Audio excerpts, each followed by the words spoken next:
सर्वांना नमस्कार. मी विनायक पाटील, राज्यसेवा मुख्य 2022 रँक 1. तर रिझल्ट लागल्यापासून बरेच मला कॉल्स आणि SMS येत होते की राज्यसेवेच्या संदर्भात पूर्व आणि मुख्य परीक्षेची तयारी कशी करावी किंवा काय स्ट्रॅटेजी आणि काय ॲप्रोच असावा. तर म्हणूनच माझे जे सहकारी आहेत निवृत्ती भालकर सर, परीक्षा मुख्य अधिकारी, तर त्यांच्या जे चॅनल आहे क्रिएटिव्ह MPSC, तर त्याच्या माध्यमातून आपण आज राज्यसेवा पूर्व आणि मुख्य परीक्षेच्या संदर्भात माझी काय स्ट्रॅटेजी होती किंवा जी आगामी ऑब्जेक्टिव्ह पॅटर्ननुसार 2024ची जी एक्झाम होणार आहे शेवटची, तर त्याला काय स्ट्रॅटेजी असावी, तर या संदर्भात बघणार आहोत. तर सगळ्यात पहिल्यांदा माझं इंट्रोडक्शन करून देतो. माझं नाव विनायक नंदकुमार पाटील. मी कोल्हापूर जिल्ह्यातील भुदरगड तालुक्यातील मुधाळ इथून येतो आहे आणि माझं जे ग्रॅज्युएशन आहे ते फर्ग्युसन कॉलेज पुणे इथून 2021 साली कंप्लीट झाले. BSc स्टॅटिस्टिक्स या विषयात मी माझं ग्रॅज्युएशन केलं आहे आणि ग्रॅज्युएशनच्या दुसऱ्या वर्षाला असल्यापासूनच मी स्पर्धा परीक्षांची तयारी करतो आहे. 2021चा माझे पहिलेच अटेम्प्ट होते.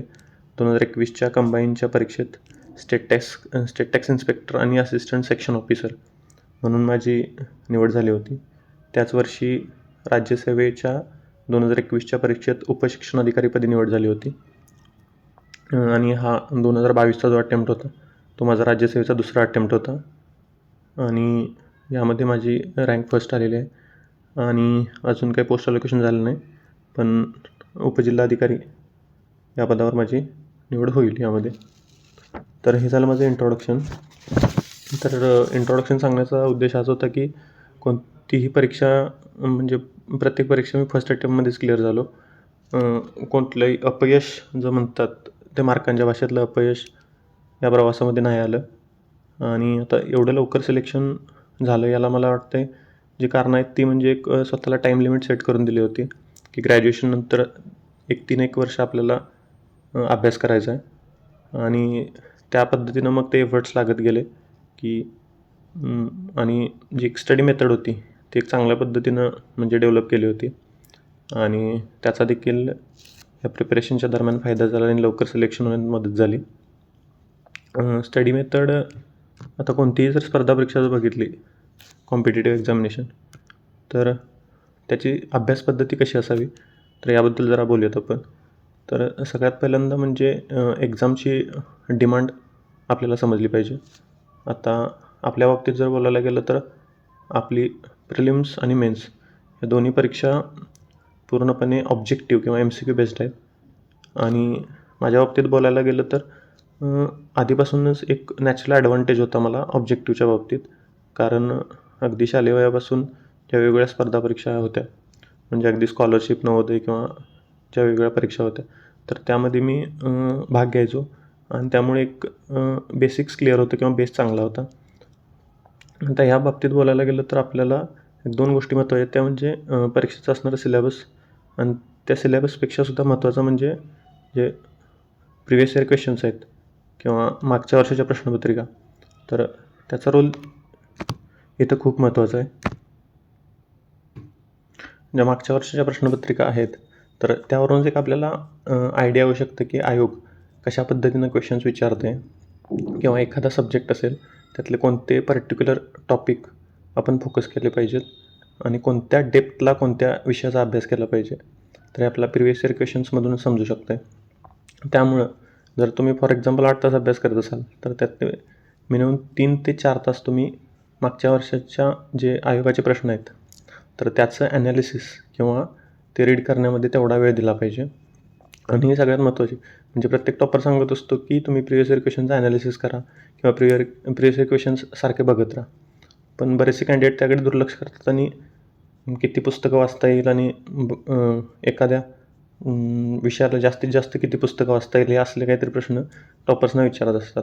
पण सगळ्यात महत्त्वाचा रोल जो असतो तर तो प्रिवियस इयर क्वेश्चन्सचा असतो, कारण ज्या पुस्तकातून आपण वाचत असतो किंवा जे पुस्तक आपण रेफर करत असतो त्यातून क्वेश्चन येणं हा एक म्हणजे योगायोग असतो आणि त्यामुळे जेवढं तुम्ही प्रिवियस इयर क्वेश्चन्स आणि सिलेबसला धरून जाल तर तेवढे जास्त चान्सेस असतात की तुमचं लवकर सिलेक्शन होईल.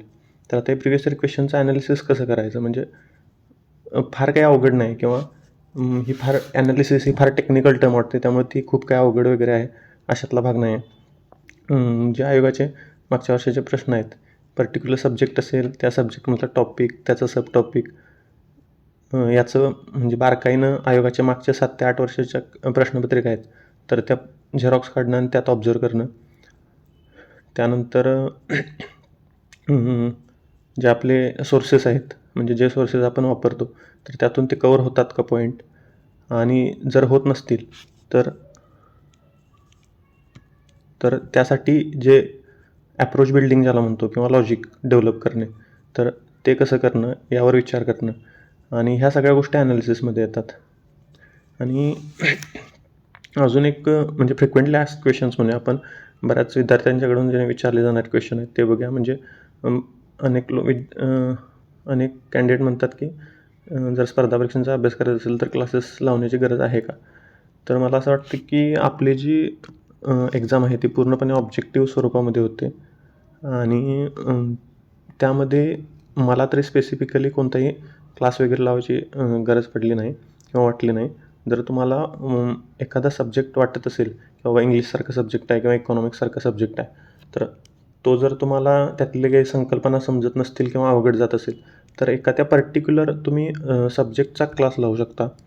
पूर्ण एक इंटिग्रेटेड बॅच वगैरे लावण्याची वगैरे गरज आहे असं वाटत नाही, कारण मग तुमच्या एखादा सब्जेक्ट जर समजत नसेल किंवा तो अवघड जात असेल तर त्याचे लावू शकता.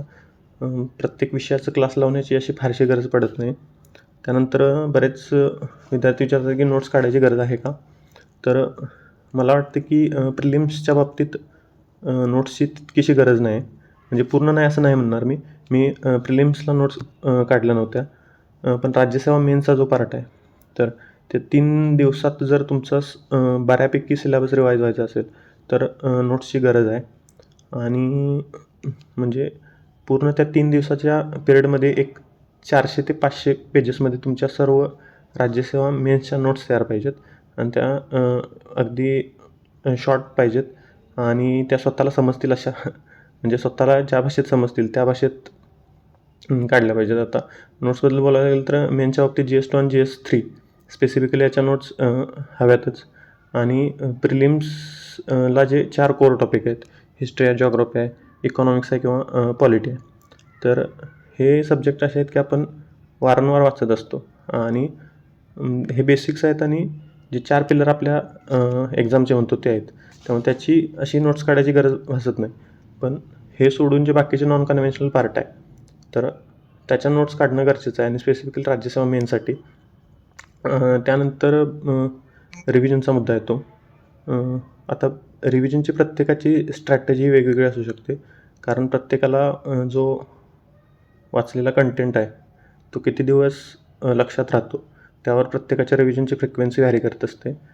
आणि स्पेसिफिकली ही पूर्णपणे म्हणजे मेमोरायझेशनचीच एक्झाम आहे. जितकं जास्त तुम्हाला लक्षात राहता येईल आणि त्या 3 दिवसात उतरवता येईल, तर ह्यावर सगळं डिपेंड आहे.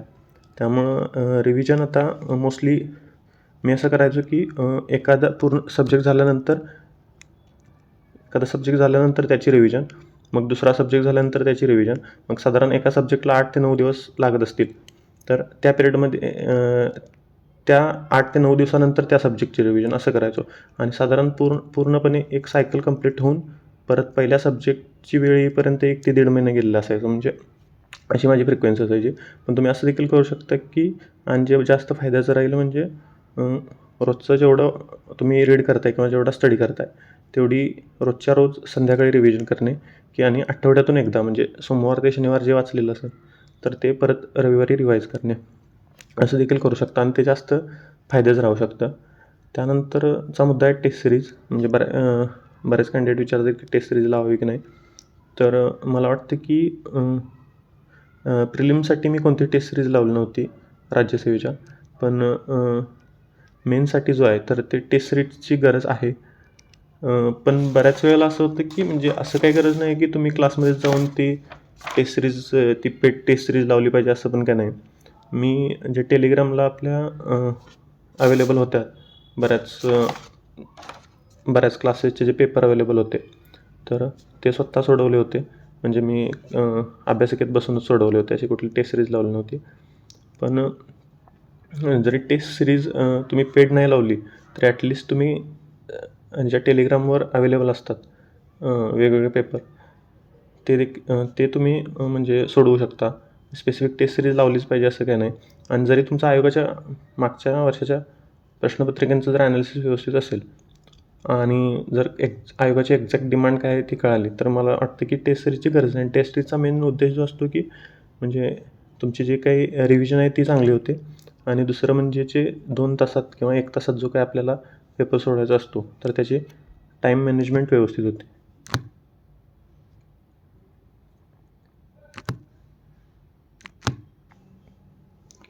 आता आपण प्रिलिम्स आणि मेन्ससाठी माझी बुक लिस्ट काय होती किंवा माझी स्ट्रॅटेजी काय होती याबद्दल जरा बोलूयात.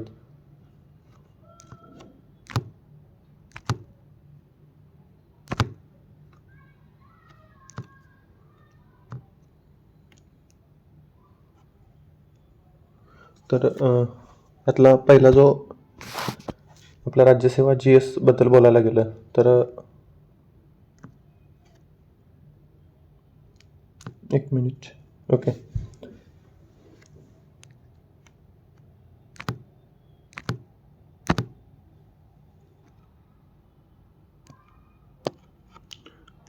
दुसरा यातला जो विषय आहे तर तो इतिहास आहे. याच्यामध्ये आपल्याला एन्शियंट, मिडेवल आणि मॉडर्न असे 3 पार्ट आहेत. साधारणतः आणि जो महाराष्ट्राचा इतिहास आहे तर त्याच्यावर साधारणतः 2 ते 3 क्वेश्चन्स येतात. त्यामुळे आपल्याला जास्तीत जास्त फोकस हा एन्शियंट, मिडेवल आणि मॉडर्न भारताच्या इतिहासासंदर्भात केला पाहिजे. त्यामध्ये स्पेसिफिकली मॉडर्न इंडियन हिस्ट्रीवर जास्त क्वेश्चन्स असतात. आता ह्याच्यासाठी माझा जो सोर्स होता तर तो एन्शियंटसाठी मी वापरायचो जे आपलं 6वीचं स्टेट बोर्ड आहे आणि 11वीचं जे नवीन स्टेट बोर्ड आहे, जुनं नाही, नवीन जे सिलेबसनुसार आलेलं आहे स्टेट बोर्ड ते वापरायचो. आणि मिडेवलसाठी 7वीचं टेक्स्टबुक आहे महाराष्ट्र स्टेट बोर्ड आणि याच्याशिवाय जे लुसंट GK मधला एन्शियंट आणि मिडेवलचा जो सेक्शन होता तर तो करायचो. आणि जो आधुनिक भारताचा इतिहास आहे तर त्या आधुनिक भारताच्या इतिहासासाठी प्रिलिमसाठी मी रंजन कोळंबे सरांचं जे बुक होतं ते वापरलं होतं. त्यानंतर येतो तो भारत व जगाचा भूगोल.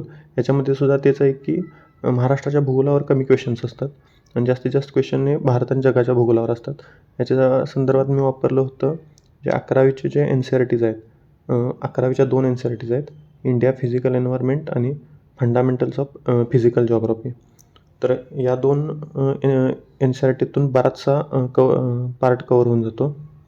आणि शिवाय तुम्ही जे सौदी सरांचं पुस्तक आहे जगाचा भूगोल तर त्यातून जे काही पार्ट आहे तर तो जगाच्या संदर्भात जो काही प्राकृतिक किंवा आर्थिक भूगोल असेल तर तो त्यातून कवर करू शकता. आणि भारताचं देखील त्यांचं जे पुस्तक आहे भूगोलाचं भारताच्या संदर्भात तर ते पॉईंट तुम्ही तिथून कवर करू शकता. त्यानंतर पॉईंट आहे आपला राज्यशास्त्र म्हणजे पॉलिटी आणि ह्यामध्ये पंचायत राजचं सुद्धा 1 ते 2 क्वेश्चन्स येतात. तर ह्याच्यासाठी आपण रंजन कोळंबे सरांचं पुस्तक वापरू शकतो किंवा M. लक्ष्मीकांत आणि पंचायत राजसाठी किशोर लवटे सरांचं. त्यानंतर जो 5वा जो मुद्दा आहे तर त्याला जनरली आपण इकॉनॉमिक्स असं म्हणतो, पण जास्तीत जास्त जे क्वेश्चन्स आहेत तर त्याला इकॉनॉमिक आणि सोशल डेव्हलपमेंटवर येतात आणि त्यासाठी मी वापरलं होतं देसले सरांचं जे पार्ट 2चं पुस्तक आहे तर ते त्यासाठी बेसिक आहे. आणि पार्ट 1चे काही टॉपिक्स आपण हे करतो म्हणजे दारिद्र्य आहे किंवा पंचवार्षिक योजना आणि GDP वगैरे ह्या ज्या गोष्टी आहेत तर ह्यातले काही टॉपिक्स आहेत म्हणजे पार्ट 1मधून 4 ते 5 टॉपिक आहेत आणि मोस्ट ऑफ ते क्वेश्चन्स आहेत तर ते पार्ट 2 जे आहे तर त्या पुस्तकातून कव्हर झाले आहेत. शाश्वत विकास असेल किंवा सामाजिक क्षेत्रातील जे उपक्रम तर हा मुद्दा आहे तर तो पार्ट 2मधून जास्तीत जास्त कव्हर होतो. त्यानंतरचा पार्ट आहे एन्व्हायरमेंट. आता एन्व्हायरमेंटवर सहसा 5 क्वेश्चन्स येतात आणि ह्यांची जी डिफिकल्टी लेवल असते ती काही म्हणजे फारशी डिफिकल्ट नसतात ते. आणि जे प्रिव्हियस इयरचे क्वेश्चन्स आहेत ते आणि त्याचं एक्सप्लेनेशन जरी वाचलं तरी हे 5 क्वेश्चन्सशी डील होऊ शकतं.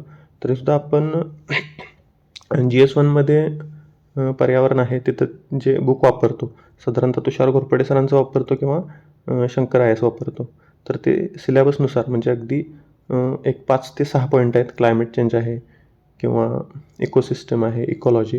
तर ह्यासारख्या बेसिक कन्सेप्ट जरी बघून घेतले त्यातून, तरी ते 5 क्वेश्चन्स कव्हर होऊ शकतात. तर त्यानंतरचा जो मेजर पार्ट आहे तर तो सामान्य विज्ञानाचा आहे. ह्यामध्ये साधारणतः 20 क्वेश्चन्स असतात.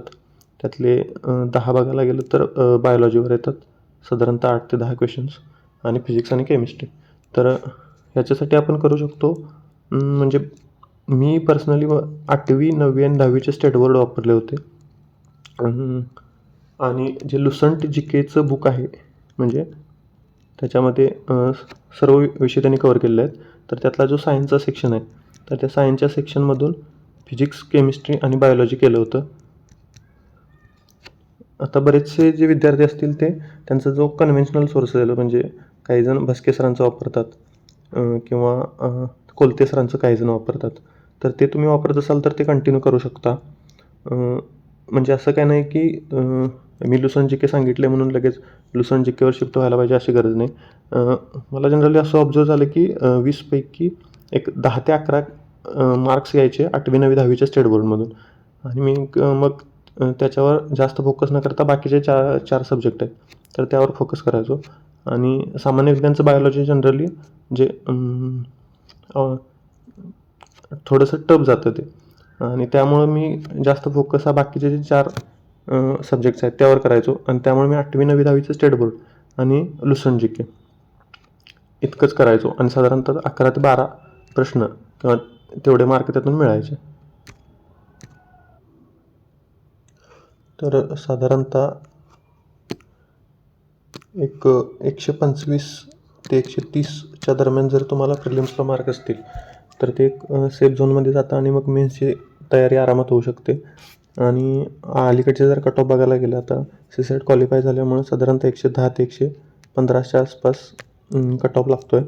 पण सेफ साईड 125 ते 130चं टार्गेट तुम्ही ठेवून चला, जेणेकरून एकदा प्रिलिमचे आन्सर की आल्यानंतर मग जो प्रिलिम्स आणि मेन्सच्या फेजमधला पिरियड असतो, मग तो मेन्सची तयारी आपण आरामात करू शकतो. मग ती चिंता राहत नाही की प्रिलिम्स क्वालिफाय होईल की नाही. त्यानंतर आपण जो क्वालिफाईंग पेपर आहे सीसॅटचा, तर मला वाटतं की याच्यामध्ये आता साधारणतः 66 मार्क पडणं अपेक्षित असतं. आणि सर्वसाधारण क्षमतेच्या विद्यार्थ्याला देखील आता हे 66 मार्क पडू शकतात. आणि जी डिफिकल्टी लेवल आहे, तरी क्वालिफाईंग पेपर केला पण डिफिकल्टी लेवल अजिबात वाढवलेली नाही, जी आधीची होती तीच आहे. त्यामुळे ह्यामध्ये 66 मार्क पडणं एवढे काही म्हणजे अशक्य नाही आहे, आरामात पडू शकतात. तरीसुद्धा ज्या विद्यार्थ्यांना कॉन्फिडन्स येत नसेल तर ते करू शकतात की जे मागील वर्षाचे सीसॅटचे क्वेश्चन पेपर झालेले आहेत अगदी 16-17पासून, कारण त्याच्या आधीचे जे पेपर होते तर त्याची डिफिकल्ट लेवल थोडी जास्त होती. त्यामुळं 16-17पासूनचे जे सीसॅटचे क्वेश्चन पेपर आहेत तर ते सोडवून बघू शकता. आणि तुम्हाला किती मार्क येतील त्यानुसार तुम्ही जर 66पेक्षा कमी येत असतील तर त्याची प्रिपरेशन करू शकता, अदरवाईज त्याची काही गरज नाही आहे. आणि तरीसुद्धा जे कंबाईनची तयारी करणारे मुलं असतील तर ते एखादं बुक वापरू शकतात. म्हणजे सचिन ढवळे सरांचं पुस्तक आहे किंवा संदीप आरगडे सरांचं पुस्तक आहे, तर यापैकी एखादं बुक वापरू शकतात. आणि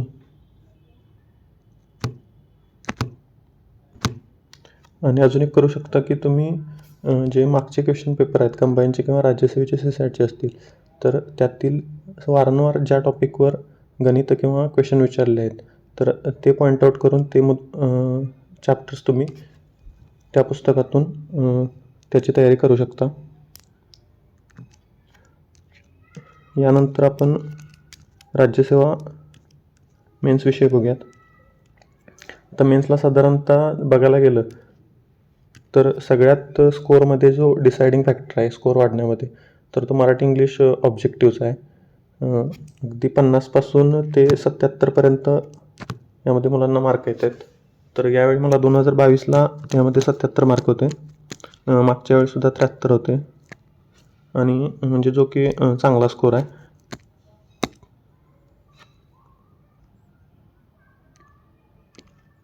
ह्याच्यामध्ये मराठीसाठी मी वापरलं होतं मोरा वाळंबे सरांचं पुस्तक आणि त्यातला जो शब्दसंग्रह आहे तर त्यासाठी देखील जे वाळंबे सरांच्या पुस्तकासोबत जो शब्दसंग्रह आहे तो वापरला होता.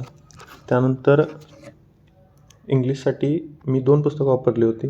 म्हणजे पहिल्यांदा बाळासाहेब शिंदे सरांचं जे इंग्लिशचं पुस्तक आहे तर ते वापरलं होतं आणि पण ते सफिशियंट नाही. जर तुम्हाला अगदी 50पैकी 35 ते 40च्या दरम्यान जर मार्क घ्यायचे असतील तर तेवढं सफिशियंट नाही. त्यासाठी पालनसुरी हे जे बुक आहे तर हे मस्त आहे. कारण यातून क्वेश्चन ॲज इट इज असतात. कारण आयोगाचा सोर्स असतो आहे. त्यातून ॲज इट इज क्वेश्चन्स म्हणजे जे फाइंड द करेक्ट सेंटेन्स किंवा यासारखे जे क्वेश्चन्स आहेत तर ते त्यातून ॲज इट इज येत आहेत किंवा फाइंड द एरर सारखे जे क्वेश्चन्स आहेत तर ते त्या पुस्तकातून ॲज इट इज येत आहेत. तर त्यामुळे ते पुस्तक करणं मस्त आहे. त्यानंतर ह्यामध्ये येतो व्होकॅब्युलरीचा सेक्शन. आता व्होकॅब्युलरीच्या सेक्शनसाठी मी केलं होतं पालनसुरीमध्ये देखील व्होकॅब्युलरी आहे. त्यामधून देखील कवर होऊ शकते आणि जी प्रिव्हियस इयर क्वेश्चन्स ची व्होकॅब आहे तर तिथून देखील आपण व्होकॅब्युलरीचा सेक्शन कवर करू शकतो. आता मराठी इंग्लिशला अजून एक महत्त्वाचा मुद्दा म्हणजे टाईम मॅनेजमेंट. साधारणतः 60 मिनटात आपल्याला 100 क्वेश्चन्स मार्क करायचे असतात. त्याच्यामध्ये साधारणतः 20 ते 25 मिनटात तुमचे सगळे मराठीचे क्वेश्चन्स कवर झाले पाहिजेत आणि उरलेली जी 35 मिनटं असतात ती तुम्ही इंग्लिशसाठी देऊ शकता.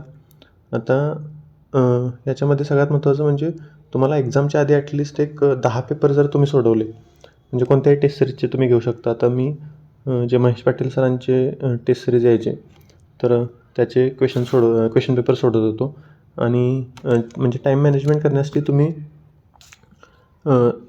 60 मिनटातच ते 100 क्वेश्चन सोडवण्याचा प्रयत्न करायचा आणि साधारणतः 20 ते 25 मिनटात तुमचे मराठीचे सर्व सोडवून कसे मार्क करूनसुद्धा 25 मिनटात कसे होतील आणि उरलेल्या 35 मिनटात इंग्लिशचे कसे होतील. तर हे जर टाईम मॅनेजमेंट करून तुम्ही एक साधारणतः 10 ते 15 क्वेश्चन पेपर जर सोडवले मेन्सच्या आधी तर त्याचा नक्कीच स्कोअर इम्प्रूव्हमेंटमध्ये फायदा होतो. त्यानंतर GS1 तर GS1 आता मी प्रिलिमसाठी इतिहासासाठी वापरलं होतं रंजन कोळंबे सरांचं पुस्तक आणि मेन्सच्या वेळी जर बघायला गेलं तर मग यामध्ये महाराष्ट्राचा इतिहास देखील आहे आणि जे बाकीचे जे पॉईंट आहेत आता इथं बघायला गेलं तर समाजसुधारक आहे किंवा सांस्कृतिक वारसा तर ह्यासारखे पॉईंट जे आहेत तर ते समाधान महाजन सरांच्या पुस्तकातून चांगल्या प्रकारे कवर होतात आणि त्यामुळं मग मी मेन्ससाठी समाधान महाजन सरांचं पुस्तक वापरलं होतं. प्रिलिमसाठी रंजन कोळंबे सरांचं इतिहासाचं पुस्तक आणि मेन्ससाठी समाधान महाजन सरांचं पुस्तक. कारण मग ते पूर्ण एक नोट्स टाईप पुस्तक आहे. अगदी जे प्रिव्हियस इयर क्वेश्चन आहेत त्यांनी त्यात ॲड पण केलेले आहेत आणि बऱ्यापैकी सगळं आपल्या राज्यसेवा मेनच्या सिलेबसला धरून काढलेलं ते पुस्तक आहे आणि त्यामुळं ते वापरलं होतं.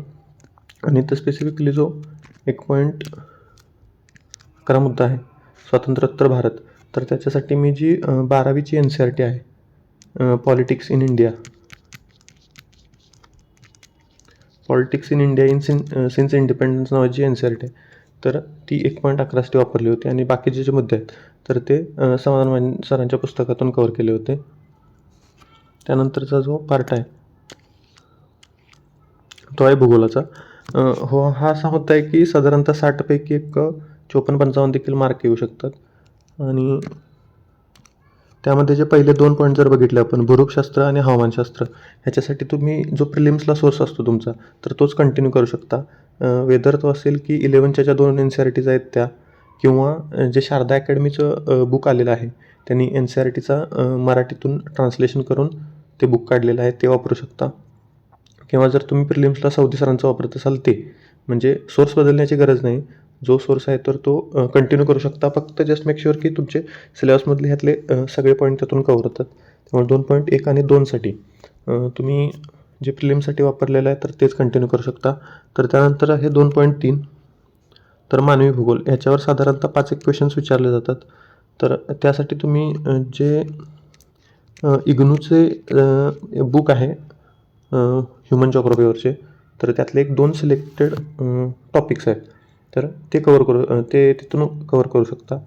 आणि हे 5 क्वेश्चन्स ॲज इट इज त्या 2 ते 3 चॅप्टर आहेत त्यातून येतात. प्रमोद चौगुले सरांनी त्यांच्या टेलिग्राम चॅनलवर याच्या PDF शेअर केलेल्या आहेत, तर तिथून ते मी कवर केलं होतं. तुम्ही देखील तिथून ते 2 चॅप्टर कवर करू शकता. ह्याच्यामध्ये निसर्गवाद किंवा शक्यतावाद किंवा थांबावं पुढे जा निश्चयवाद वगैरे आहे, तर ते इंग्लिशमधून आहे. पॉसिबिलिझम किंवा स्टॉप अँड गो डिटर्मिनिझम वगैरे, तर ते तिथून कवर करू शकता. त्यानंतरचा मुद्दा आहे आर्थिक भूगोल. तर आर्थिक भूगोल महाराष्ट्राचा विशेष संदर्भ, जे आपण रेग्युलर बुक वापरतो महाराष्ट्रासाठी सौदी सरांचं, तर त्यातून ह्यातले बरेचसे मुद्दे कवर होतात. आता इथं एक मुद्दा आहे बघा, HYV उच्च उत्पन्न देणाऱ्या जाती. 2020 आणि 2021च्या परीक्षेत यामध्ये साधारणतः 2-2 क्वेश्चन विचारले आहेत. आणि म्हणजे असे तुम्ही पॉईंट काढू शकता. आता हा पॉईंट आहे. आता बाकीचे यातले असे पॉईंट आहेत की त्यावर क्वेश्चन विचारले जात नाही, किंवा अलीकडल्या पिरियडमध्ये अलीकडल्या परीक्षांमध्ये त्यांना त्यावर क्वेश्चन देखील विचारले नाही. पण असे काही स्पेसिफिक पॉईंट आता हा जो एकच मुद्दा आहे की HYV, यावर 2020मध्ये 2 आणि 2021मध्ये 2 क्वेश्चन विचारले आहेत. मग ते तुम्ही करू शकता. मला वाटते जे आपलं तात्यांचा ठोकळाचं बुक आहे, तर त्यात ह्या सगळ्या जाती दिलेल्या आहेत, तर ते तिथून करू शकता. त्यानंतर खनिजे, ऊर्जा साधने, वाहतूक, पर्यटन किंवा ज्ञानाधिष्ठित आर्थिक व्यवसाय, तर ह्यावर एक ह्या स्पेसिफिक असा सोर्स नाही आला. आता ज्ञानाधिष्ठित आर्थिक व्यवसाय स्पेसिफिक असा सोर्स नाही, पण आपल्या जनरल रिडिंगमधून तो कवर होऊ शकतो. तर त्यानंतरचा पार्ट आहे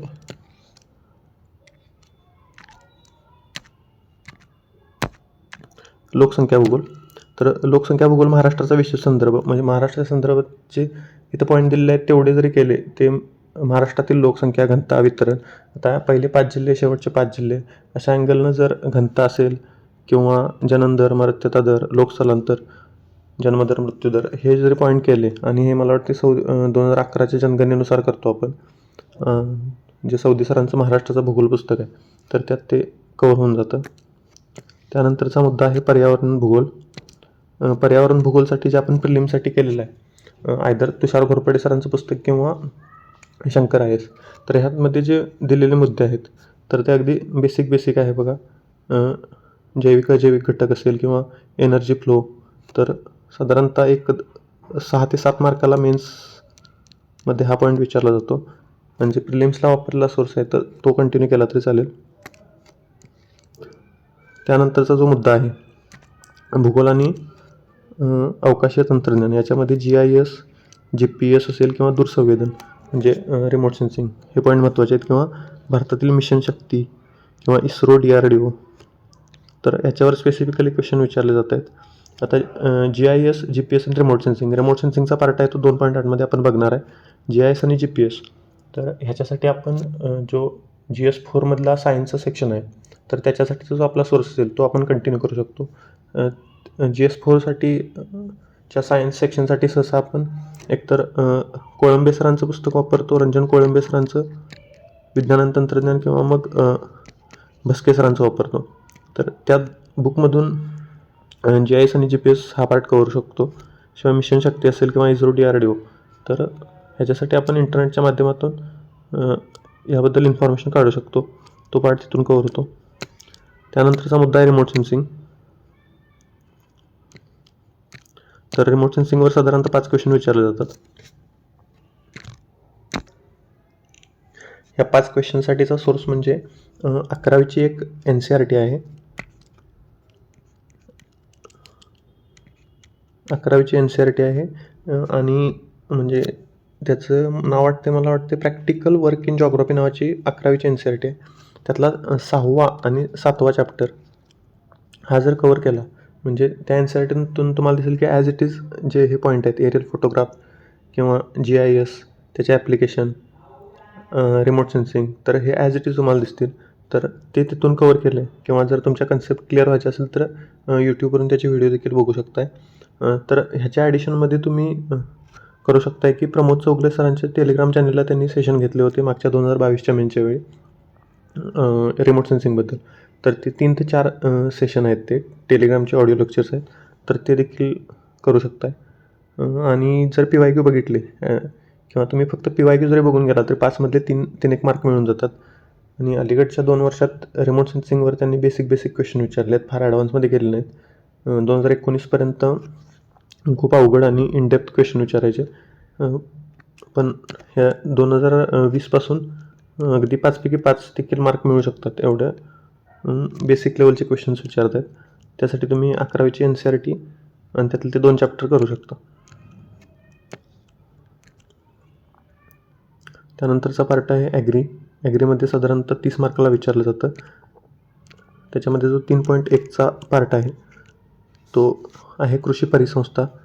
ह्या जो आहे म्हणजे ऊर्जा प्रवाह, एनर्जी फ्लो किंवा परिसंस्थेची संकल्पना, रचना कार्य, कार्बन क्रेडिट किंवा बायोडायव्हर्सिटी. तर हे जे मुद्दे आहेत ते आपण 2.6 जे कवर करतो त्याच्यामध्ये एन्व्हायरमेंटचा पार्ट आहे, तर तिथं कवर होऊ शकतो हा पार्ट. त्याच्यासाठी आपण तुषार घोरपडे सरांचं किंवा शंकर IAS या दोन्हीपैकी एक बुक वापरू शकतो. साधारणतः 10 क्वेश्चन या पॉईंटवर असतात.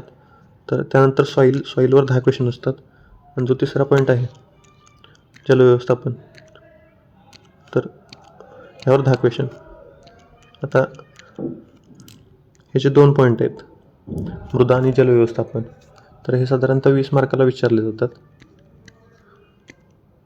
आता ह्या 20 मार्कासाठी तुम्ही करू शकताय जे आपलं 11वीचं बुक आहे, 11वीचं स्टेट बोर्डाचं जे ॲग्रिकल्चरचं बुक आहे त्यातले पहिले 4 ते 5 चॅप्टर आणि अजून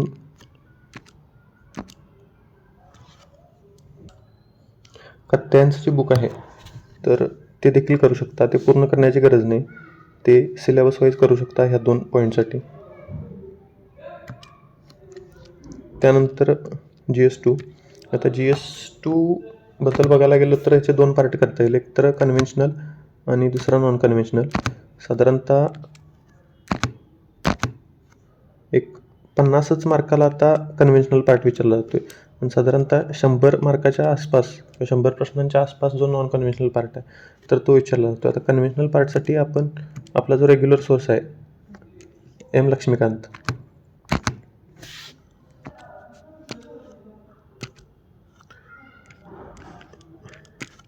लक्ष्मीकांत, तर तो वापरू शकतो आपण. आणि किंवा काहीजण कोळंबे सरांचं देखील पुस्तक वापरतात, ते देखील चालेल.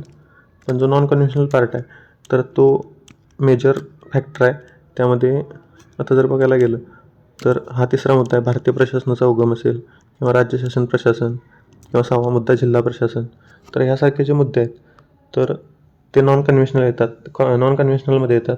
आता गव्हर्नन्स इन इंडिया नावाचं जे पुस्तक आहे लक्ष्मीकांत पार्ट 2 ज्याला आपण म्हणतो, तर गव्हर्नन्स इन इंडिया यातले चॅप्टर 3 ते चॅप्टर 8 हे 5 ते 6 चॅप्टर आपण यासाठी करू शकतो. त्यानंतर जो 5वा पॉईंट आहे ग्रामीण आणि नागरी स्थानिक शासन व प्रशासन, पंचायत राज, त्यासाठी आपण किशोर लवटे सरांचं पुस्तक वापरू शकतो, किशोर लवटे सरांचं. आणि साधारणतः 10 ते 15 क्वेश्चन या पॉईंटवर विचारले जातात.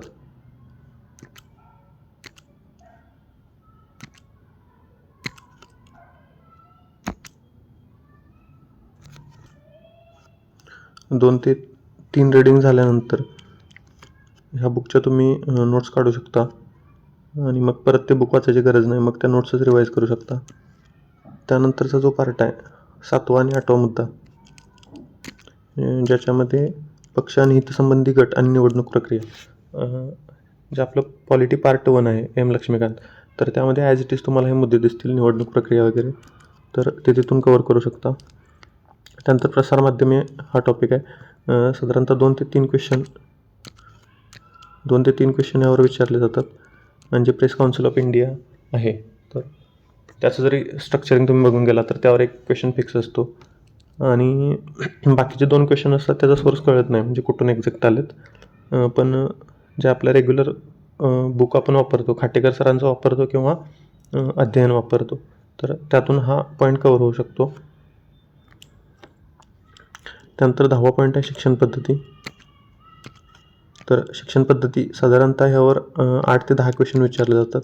पण जो आपण GS3मध्ये शिक्षण नावाचा टॉपिक आहे, शिक्षण आणि व्यावसायिक शिक्षण, तर तिथून जो आपण कव्हर केल्यानंतर हे 8 ते 10 प्रश्न किंवा 8 ते 10 मार्क इथून कव्हर होऊ शकतात. त्यामुळे ते तिथून करू शकतो. त्यानंतर आहे प्रशासनिक कायदा. प्रशासनिक कायदा हा मुद्दा देखील आपण खाटेकर सरांच्या पुस्तकातून किंवा अध्ययनचं जे बुक आहे तर त्यातून कव्हर करू शकतो. आणि त्यानंतरचे जे 2 पॉईंट आहेत, 12वा आणि 13वा, ज्याच्यामध्ये MLRC आणि बाकीचे जे मायनर ॲक्ट आहेत. तर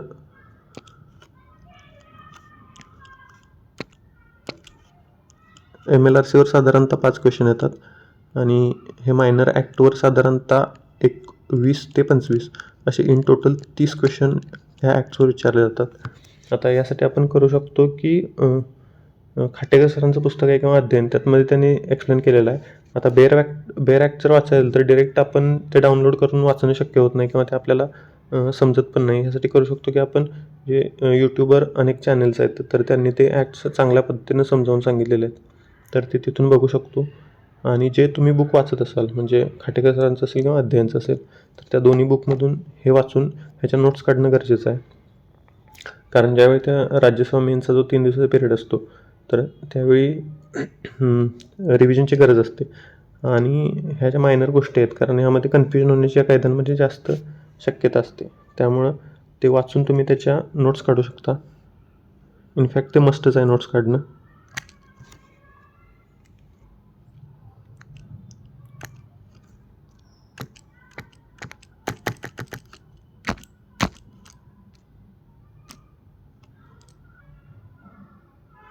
त्यानंतर आहे कृषी प्रशासन आणि ग्रामीण अर्थव्यवस्था. हा मुद्दा GS4मध्ये जे हरित क्रांती आणि धवल क्रांती बघणार आहे आपण, तर तिथं कव्हर होऊ शकतो. त्यानंतर सार्वजनिक सेवा, घटनात्मक आणि वैधानिक संस्था. आता सार्वजनिक सेवाचा जो मुद्दा आहे तर तो आपण governance in India by M Laxmikant वाचणार आहे. तर त्यामध्ये अशा संदर्भात दिलेला आहे. त्यात स्पेसिफिकली बघायला गेलं तर जे लालबहादूर शास्त्री अकादमी आहे किंवा सरदार वल्लभभाई पटेल अकादमी किंवा यशोदा, तर ह्याच्या संदर्भात तुम्ही इंटरनेटवर सर्च करून त्याच्या संदर्भातली जी अपडेटेड इन्फॉर्मेशन असते तर ती बघू शकता. त्यानंतर जे शेवटचे 2 मुद्दे आहेत, 19 आणि 20वा. 19 आणि 20वा जो मुद्दा आहे त्याच्यामध्ये लोकप्रशासनातील संकल्पना, दृष्टिकोन आणि सिद्धांत आणि सार्वजनिक धोरण. तर ह्या 2 पॉईंटसाठी मी वापरलं होतं जे संकल्प देशमुख सरांचं अध्ययनचं बुक आहे. तर त्यामध्ये त्यांनी हे जे शेवटचे 2 पॉईंट आहेत तर ते चांगल्या पद्धतीने एक्सप्लेन केलेले आहेत. तर ह्या 2 पॉईंटसाठी हे संकल्प देशमुख सरांचं वापरलं होतं. आणि इन जनरल आता बघायला गेलं तर आपण GS2साठी जे सोर्सेस वापरले तर त्यामध्ये आहे polity by M Laxmikant, Indian polity by M Laxmikant. दुसरा सोर्स आहे governance in India by M Laxmikant. त्या पुस्तकातील चॅप्टर नंबर 3 पासून चॅप्टर नंबर 8 पर्यंत. त्यानंतर तुम्ही खाटेकर सरांचं पुस्तक किंवा अध्ययन ह्या दोन्हीपैकी एक पुस्तक वापरू शकता. आणि हे आपले सोर्सेस आहेत. आणि काही पॉईंटसाठी इंटरनेटचा वापर देखील करू शकता. म्हणजे आता एक फिक्स क्वेश्चन असतो की जे रिसेंट इलेक्शन झालेले आहेत तर त्या इलेक्शनमधला ट्रेंड किंवा कोणत्या पार्टीला किती सीट्स मिळाल्या, कोणत्या राज्यात इलेक्शन झाले, तर या संदर्भातला क्वेश्चन फिक्स असतो. मग यासाठी तुम्ही जे करंट इव्हेंट्स होतात किंवा तुम्ही साईड बाय साईड जी पृथ्वी परिक्रमा मंथली वाचत असता त्यातलं राजकीय सेक्शन देखील त्यासाठी वाचू शकता. GS2 आणि GS3 याच्या नोट्स असणं गरजेचंच आहे. GS2च्या ॲटलिस्ट जो नॉन कन्व्हेन्शनल पार्ट आहे, म्हणजे ॲक्ट्स असतील किंवा पंचायत राज आहे किंवा ते पब्लिक पॉलिसी यासारखे जे विषय आहेत तर याच्या नोट्स असणं गरजेचं आहे. कारण ज्यावेळी मेन्स असते त्यावेळी 2-3 दिवसात ॲटलिस्ट आपल्याला कॉन्फिडन्स तरी येण्यासाठी रिव्हिजनची गरज असते. आणि तुमच्या ज्या शॉर्ट नोट्स असतील तयार, ॲक्ट्स आहेत आता, तर यासारख्या पॉईंटच्या जर नोट्स असतील तर तिथं एक्झाममध्ये कॉन्फिडन्स बूस्ट होऊन जातो. त्यामुळं नोट्सची गरज आहे. GS2 आणि GS3 म्हणजे GS2चा नॉन कन्व्हेन्शनल पार्ट आणि GS3च्या संपूर्ण नोट्स असणं गरजेचं आहे. आता GS3च्या बाबतीत बोलायला गेलं तर GS2 आणि GS3 तर ह्यामध्ये डिफरन्स असा आहे की ॲप्रोचचा डिफरन्स आहे. म्हणजे GS2ला जे तुमचे सोर्सेस आहेत तर त्यातून ॲज इट इज क्वेश्चन्स येण्याची शक्यता जास्त आहे. कारण लक्ष्मीकांत असेल किंवा गव्हर्नन्स इन इंडिया ह्यासारखे बुक आहेत ते स्टँडर्ड रेफरन्स आहेत आणि त्यातून क्वेश्चन येण्याची शक्यता जास्त असते. आणि ॲज कम्पेअर टू GS3 बघायला गेलं तर फार कमी असे क्वेश्चन्स असतील की जे ॲज इट इज तुमच्या सोर्समधून येते आणि त्याला फिक्स असा सोर्स पण नाही. त्यामुळं जर मार्क घ्यायचे असतील तर फक्त कंटेंटवर नाही तर ज्याला आपण अप्रोच बिल्डिंग म्हणतो किंवा लॉजिक, याला देखील तेवढंच महत्त्व आहे. आता साधारणतः यामध्ये 2 सेक्शन आहेत, एक तर मानव संसाधन विकास आणि दुसरा मानवी हक्क. दोन्हीला 75-75 मार्काचं वेटेज आहे. पण ॲज कम्पेअर टू बघायला गेलं तर जो फर्स्ट सेक्शन आहे मानव संसाधन विकास, त्यातल्या 75 मार्कापैकी जास्तीत जास्त मार्क येण्याची शक्यता जास्त असते. आणि इथले जे मुद्दे आहेत म्हणजे मानव संसाधन विकास, आता शिक्षण, तर शिक्षण आणि व्यावसायिक शिक्षण मिळून जवळपास 30 ते 35 मार्काला हा सेक्शन विचारला जातो. त्यानंतर हे जे 5 मुद्दे आहेत टोटल आरोग्य ग्रामीण विकासपर्यंतचे, तर ह्यावर साधारणतः 75 क्वेश्चन विचारले जातात आणि यात जास्तीत जास्त मार्क मिळू शकतात. याच्यासाठी माझा जो सोर्स होता तर ते मी खाटेकर सरांचं बुक वापरलं होतं. म्हणजे 21च्या मेन्सच्या वेळी मी फक्त खाटेकर सरांचं बुक वापरलं होतं, बेस बुक केलं होतं आणि एकच वापरलं होतं. पण मला त्यावेळी तितके असे मार्क आले नव्हते कारण मी फक्त कंटेंटवर लक्ष दिलं होतं, ॲप्रोच नव्हताच.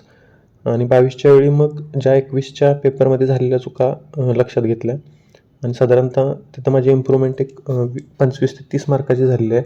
म्हणजे 21च्या वेळी 79 मार्क होते GS3ला, 22च्या वेळी साधारणतः 113 मार्क आहेत. आणि ह्याच्यामध्ये असं नाही की असं वेगळं काय केलं की 79पासून 113पर्यंत गेलं, तर 21ला फारच कमी होते 79.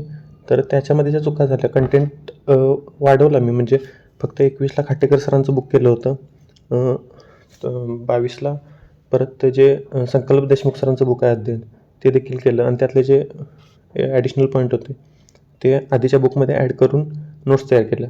पण त्याचा कंटेंट वाढवण्यापेक्षा ॲप्रोच बदलल्यामुळं किंवा जे आपण जर अलीकडील ट्रेंड बघितला GS3चा तर ते ऑल ऑफ द अबाव किंवा ते जास्तीत जास्त ऑप्शन्सना बरोबर घेऊन जाणे वगैरे असे लॉजिक जास्त लागत आहेत.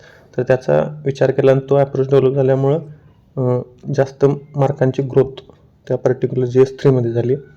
आता ह्याच्यासाठी तुम्ही एक बेसबुक म्हणजे खाटेकर सरांचं किंवा अध्ययनचं संकल्प देशमुख सरांचं दोन्हीपैकी एक करू शकता. आणि देसले सरांचं जे पार्ट 2चं पुस्तक आहे जे इकॉनॉमिक अँड सोशल डेव्हलपमेंटसाठी आपण वापरलं होतं, तर ते देखील तुम्ही वापरू शकता. आणि ह्याच्या संदर्भात ज्या करंट घडामोडी आहेत, सामाजिक असतील किंवा इतर, तर ह्याच्यासाठी तुम्ही जे पृथ्वी परिक्रमाचं जे मंथली वापरणार आहे तर त्यातून बऱ्याचशा कवर होतात. आता जो दुसरा सेक्शन आहे ह्युमन राईट्स, तर ह्यामध्ये तितकेसे मार्क येत नाहीत, पण ह्यातले जे 2 ते 3 पॉईंट आहेत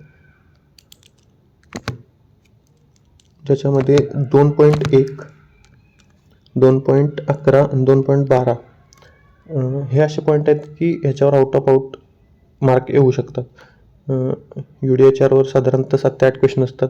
इंटरनॅशनल ऑर्गनायझेशन, तर ह्याच्यावर एक साधारणतः 15 ते 20 क्वेश्चन असतात. आणि ग्राहक संरक्षण अधिनियम, तर ह्याच्यावर एक साधारणतः 5 क्वेश्चन.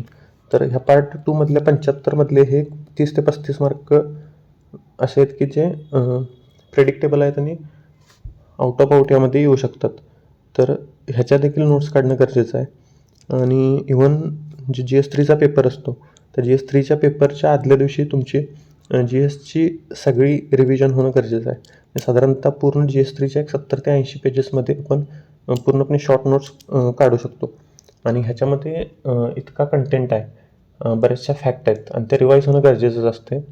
त्यामुळं GS3च्या पेपरच्या आधी जर रिव्हिजन व्हायची असेल तर GS3च्या नोट्स असणं मस्ट आहे.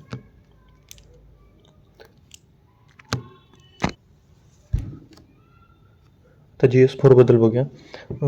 बघायला गेलं तर आत्ता GS4ला तितकेसे मार्क येत नाहीत, म्हणजे 150पैकी हार्डली 80 ते 85च्या रेंजमध्ये सर्वांना मार्क्स आहेत.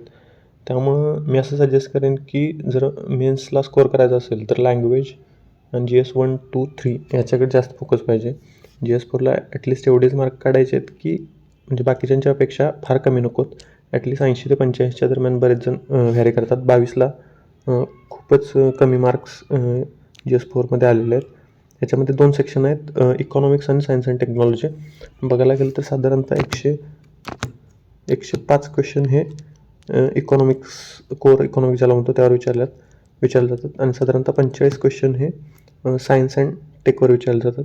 आता ह्यासाठी माझा जो सोर्स होता, तर मी देसले सरांचं जे मी प्रिलिम्सला देखील वापरलं होतं पार्ट 1चं पुस्तक, तेच कंटिन्यू केलं. आणि देसले सरांचं पार्ट 1 आणि जो 2.10 2.11 कृषी आणि अन्न व पोषण आहार हे जे 2 पॉईंट आहेत, हे देसले सरांच्या देखील पुस्तकातून केले. आणि दत्तसुंदरमचे जे सिलेक्टेड 2 ते 3 टॉपिक आहेत ह्याच्या संदर्भात, कृषी, अन्न व पोषण आहार संदर्भात, तर ते तिथून केले होते आणि त्याच्या नोट्स काढल्या होत्या. आता ह्यात तुम्ही कोळंबे सरांचं देखील इकॉनॉमिक्ससाठी बुक वाचू शकता. पण असे काही पॉईंट आहेत की स्पेसिफिकली देसले सरांच्या पुस्तकात ते अधिक म्हणजे चांगल्या पद्धतीनं किंवा डायग्राम वगैरे काढून अशा प्रकारे ते एक्सप्लेन केलेले आहेत. आणि त्यामुळं कृषीसारखा विषय आहे किंवा सार्वजनिक वित्त हा पॉईंट आहे, तर हे स्पेसिफिकली तुम्ही देसले सरांच्या पुस्तकातून करू शकता. त्यानंतर पायाभूत सुविधा विकास किंवा सहकार हे देखील पॉईंट चांगले दिले आहेत, तर ते तुम्ही तिथून करू शकता देसले सरांच्या पुस्तकातून. बाकी तुम्ही जर रंजन कोळंबे सरांचं पुस्तक वापरत असाल तर ते कंटिन्यू करू शकता. फक्त असे काही स्पेसिफिक पॉईंटसाठी देसले सरांचं बुक वापरू शकता. त्यानंतर जो सायन्स अँड टेकचा पोर्शन आहे, तर ह्याच्यामध्ये सगळ्यात जास्त वेटेज आहे बायोटेक्नॉलॉजीला. साधारणतः 15 क्वेश्चन्स यावर विचारले जातात आणि बाकीचे जे पॉईंट आहेत तर त्यावर 5-5 क्वेश्चन्स विचारले जातात. संगणक आणि माहिती तंत्रज्ञानावर 10 क्वेश्चन विचारले जातात. आता ह्याच्यासाठी मी वापरलं होतं रंजन कोळंबे सरांचं जे बुक आहे, विज्ञान आणि तंत्रज्ञान, रंजन कोळंबे सरांचं जे बुक आहे विज्ञान आणि तंत्रज्ञान, तर ते वापरलं होतं. काही लोक भस्के सरांचं देखील वापरतात, ते देखील चांगलं पुस्तक आहे. पण रंजन कोळंबे सरांच्या पुस्तकात त्यांनी सगळ्या कन्सेप्ट अगदी बेसिकपासून चांगल्या पद्धतीनं सांगितल्या आहेत.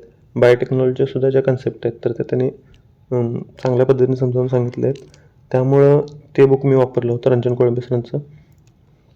आता बायोटेकचा जो पार्ट आहे साधारणतः 15 क्वेश्चन असतात आणि बरेचसे क्वेश्चन आपल्याला कितीही वाचून त्यावर म्हणजे आउटपुट काय येत नाही किंवा त्याचं उत्तर मिळत नाही. तर त्यासाठी आपण हे करू शकतो की बाकीचे जे पॉईंट आहेत बायोटेकला थोडं बाजूला ठेवून किंवा त्यातले जे समजतील एवढेच पॉईंट करून जे बाकीचे ऊर्जा विज्ञान आहे किंवा अंतराळ विज्ञान आणि तंत्रज्ञान आहे किंवा भारताचे आण्विक कार्यक्रम, असे मुद्दे ज्याच्यावर आपल्याला 5 पैकी 4 किंवा 5 देखील मार्क मिळू शकतात, ते पॉईंट प्रायोरिटीनं करू शकतो. आणि बायोटेकसारखा जो पॉईंट आहे तो नंतर करू शकतो. अशी स्ट्रॅटेजी वापरू शकतो. त्यानंतर 3.6 जो आहे आपत्ती व्यवस्थापन, तर ते तुम्ही जे प्रिव्हियस इयरचे जे क्वेश्चन्स आहेत आणि त्यामध्ये ज्या दुर्घटना झालेल्या आहेत तर त्या जरी इंटरनेटवर सर्च करून त्याचा जरी डेटा घेतला आणि त्याच्या नोट्स काढल्या तर ते सफिशियंट आहे. बऱ्यापैकी तेच क्वेश्चन्स त्यात रिपीट होण्याची शक्यता जास्त असते 3.6 मध्ये. तर हे आपण करू शकतो सायन्स टेकसाठी.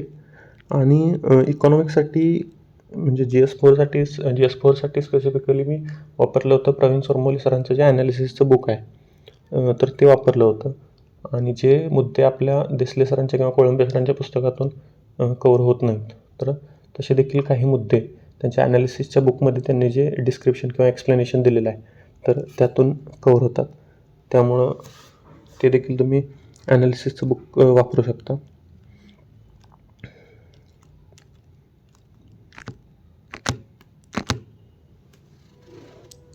हे झालं GS4बद्दल. त्यानंतर ही बुक लिस्ट दिलेली आहे बघा.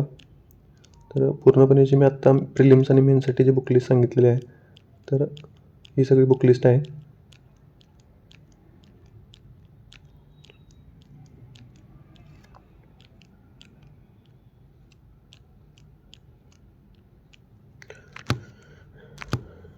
तर अजून एक मला सांगावंसं वाटलं की माझा मागच्या वेळी जो 2021च्या मेन्सला स्कोर होता ऑब्जेक्टिव्हचा, तर तो 440 होता. आणि 2022च्या मेन्सला जो आहे तर तो साधारणतः 503च्या आसपास आहे.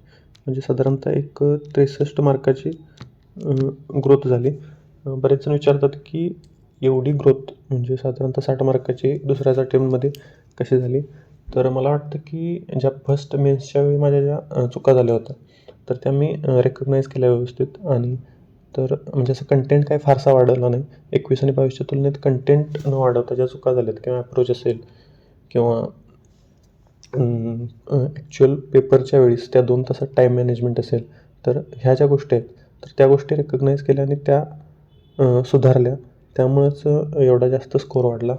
आणि दुसरं सांगायचं आहे की जर मेन्समध्ये स्कोर यायचा असेल, तर एक ते 2-3 गोष्टी ज्या महत्त्वाच्या आहेत त्या म्हणजे त्या 3 दिवसात तुम्ही स्वतःला कसं मॅनेज करताय किंवा किती शांत राहताय ह्यावर बऱ्याच गोष्टी डिपेंड असतात. ते 2 तास कसे मॅनेज करताय म्हणजे त्या 2 तासामध्ये ॲटलिस्ट 2 ते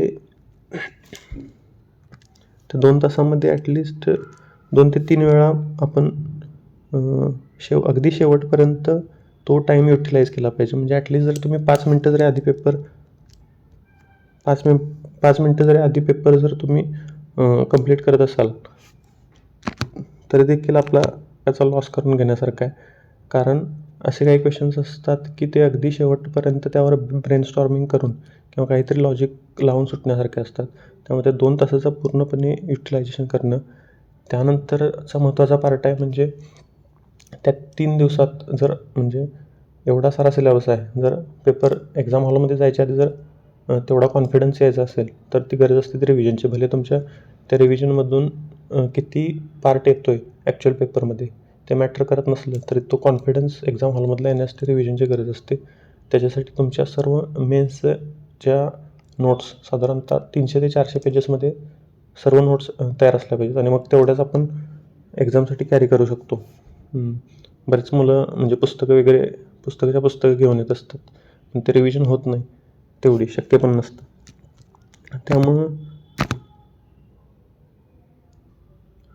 त्यामुळं नोट्स देखील खूप महत्त्वाचा रोल प्ले करतात.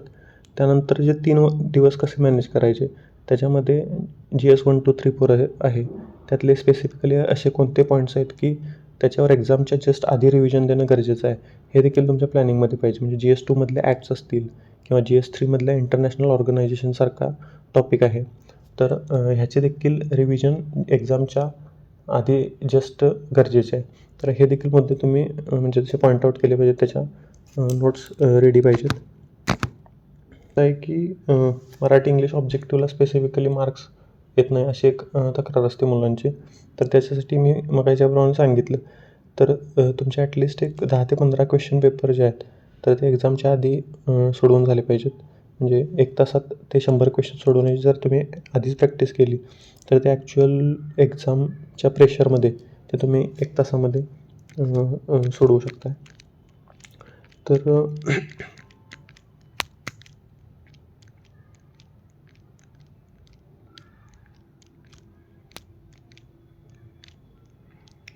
तर ठीक आहे, आपण इथं थांबूया.